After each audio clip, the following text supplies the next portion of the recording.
పాతవిది, ఈ ఇంటికి బద్ధ శత్రువి, కానీ ఏకంగా ఈ ఇంటికి అల్లుడైపోతున్నావు. కలికాలం, అందుకే మనలాంటి వాళ్ళకి టైం నడుస్తుంది. ఇదంతా నా ప్రీ ప్లానింగ్ పార్ట్నర్. అందుకే కదా ఆ అబ్బాయి గాడిని గ్రిప్ లో పెట్టుకుంది. ఏదేమైనా సరే నేను నీకు బాగా కలిసి వచ్చాను పార్ట్నర్. నాతో చేతులు కలిపినప్పటి నుంచి నీకు అంత మంచిగా జరుగుతుంది. నాది వెరీ లక్కీ హ్యాండ్ పార్ట్నర్.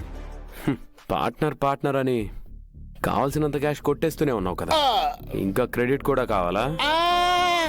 అక్కర్లేదు అక్కర్లేదు, ఈ అకౌంట్ లో క్యాష్ క్రెడిట్ అవుతూ ఉంటే చాలు.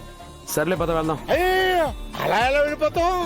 పెళ్లి కూతురు వాళ్ళు వచ్చి సకల మర్యాదలతో స్వాగతం పలకాలి. అందుకే కదా ముత్తైదులను కూడా పెట్టించాను. రండమ్మా, రండి రండి.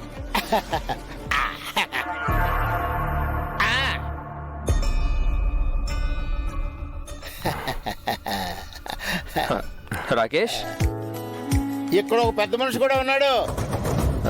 రాకేష్ ఈయన సిటీలో పెద్ద రియల్ ఎస్టేట్ టైకూన్ని. రాకేష్ కి అండదండగా ఉండటం కోసం వచ్చాను. అఖిని చూడబోయి ఎలా ఏడుస్తుందో.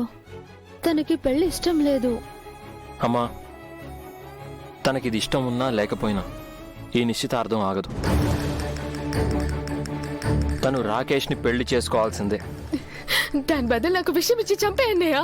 Shut up అఖి. అఖి, ఏంటా మాటలు? నేను మాట్లాడుతున్నాను కదా. తను నీ మాటలు కూడా వింటం లేదు కదమ్మా. రాకేష్ ని పెళ్లి చేసుకోవడం కంటే చావడం నయ్యం. అతను మంచివాడు కాదు. అవునా? ఫైనల్ గా రాకేష్ మంచోడు కాదు. మరెవరు మంచోళ్ళు? రవియా?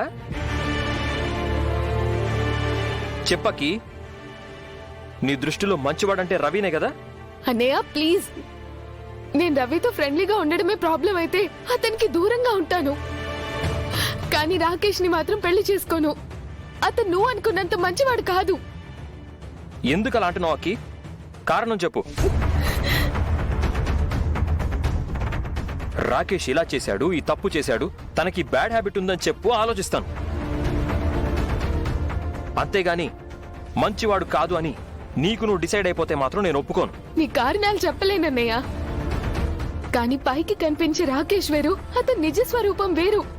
ఫ్రెండ్ కూడా తెలుసు. నాకు తెలుసు అక్కి. ఎందుకో తెలీదు, నీకు ఫ్రెండ్కి ఫస్ట్ నుంచి రాకేష్ అంటేనే నచ్చదు. దాన్ని ద్వేషంగా మార్చుకున్నారు అంతే తప్ప మీ దగ్గర వేరే కారణాలేమీ లేవు. బట్ రాకేష్ మంచివాడు అనడానికి నా దగ్గర చాలా కారణాలున్నాయి. అండ్ నాకు తన మీద నమ్మకం కూడా ఉంది. కానీ నాకు నమ్మకం లేదన్నయ్య. అంటే నీకు నా మీద కూడా నమ్మకం లేదన్నమాట? అభయ్, నువ్వు రాకేష్ ఒకటి ఎలా అవుతారు? నీ మీద తనకి నమ్మకం లేదని కాదు, నువ్వు రాకేష్ మీద పెట్టుకున్న నమ్మకం తప్పు అంటుంది. ఎందుకు అపార్థాలు తీస్తున్నావు? కాస్త అక్కి చెప్పేది కూడా ఓపికగా వినొచ్చు కదా. అమ్మా, తని నిశ్చితార్థం నుంచి తప్పించుకోవడానికి లేనిపోని సాకులు వెతుకుతుంది. అదే నాకు అర్థం కావడం లేదు. అబ్బాయి, అది కాదు. అమ్మా ప్లీజ్, నా మాట కాదనకండి. అకి, నువ్వు ఈ ఎంగేజ్మెంట్కి గనక నో చెప్పావంటే నేను నీకు ఇంకెప్పటికీ కనబడను. ఎవ్వరికి కనిపించినంత దూరం వెళ్ళిపోతాను. అబ్బాయి,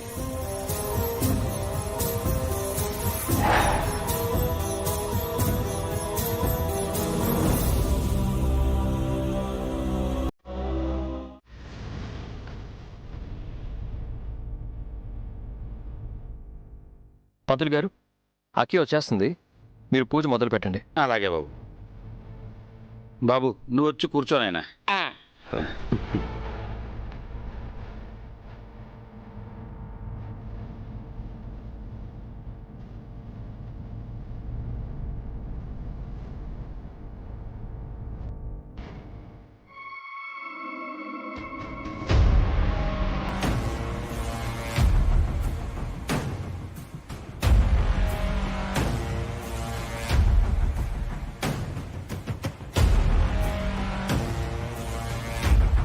ఏమైంది శంకర్?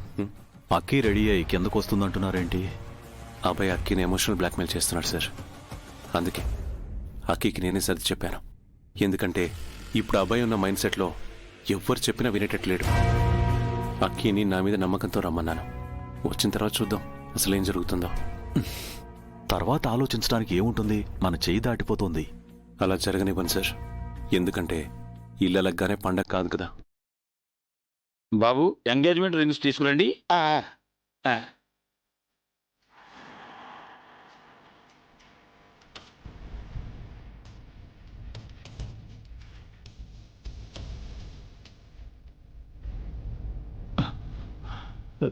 సార్, రావయ్యా యాదగిరి, నువ్వు ఒక్కడవే కనపట్టలేదు అనుకున్నా. నువ్వు కూడా వచ్చేసావు. పోనీలే, వియ్యంకుడు హోదాలో రావాల్సిన వాడివి కనీసం అతిథిలాగానే వచ్చావు. సంతోషం సంతోషం. అయినా ఎవరికి ఏది దక్కాలో వాళ్ళకి అదే దక్కుతుంది.